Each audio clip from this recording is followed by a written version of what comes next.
Well, this year our overarching theme is movements, and that involves a multiplicity of meanings, movement of bodies in artistic endeavors, forced movements in the form of forced migration of Africans within the African continent as well as without, and then of course social, political, and cultural movements, organizations, the way that we express ourselves politically in this world. So those are the themes that we want to focus on this year.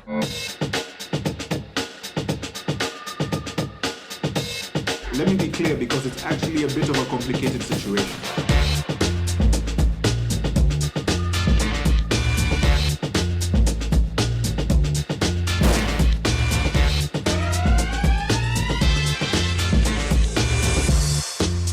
It is one of the most important things that Africa needs, to know what other African country is doing. It's a very successful trial, and I hope the organizers all the best.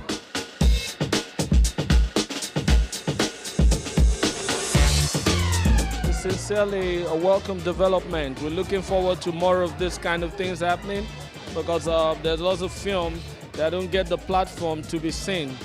Otherwise, they never get to be seen in this part of the world, and this is a major platform to get the film seen, So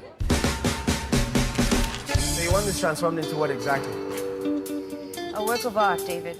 The thing is, we get the old cars. It's like old, that people don't even use anymore, and then we reinvent them. This is ambitious. My film's called Ayanda, and it's a coming-of-age story about a young girl in South Africa who's learning to deal with the death of her father, which happened before the movie starts. So it's a story about learning to let go of things. It's my first time being in Stockholm, and I was expecting a very Swedish audience, and it's so exciting to come here and find a completely Afro-Swedish audience, and to know that this exists in Sweden is very, very, very exciting for me.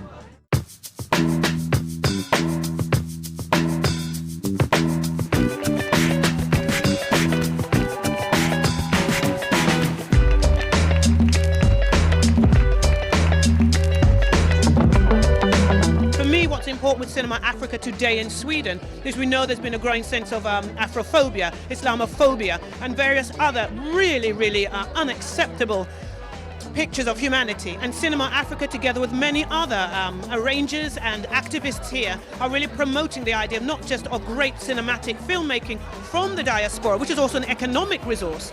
The film industry within the African continent is next to the second biggest in the world. So it's not just about good filmmaking, it's also about good business. And here in Sweden is to establish a solidarity, a pride, a self-love, and most of all to celebrate the African artists, both here and internationally.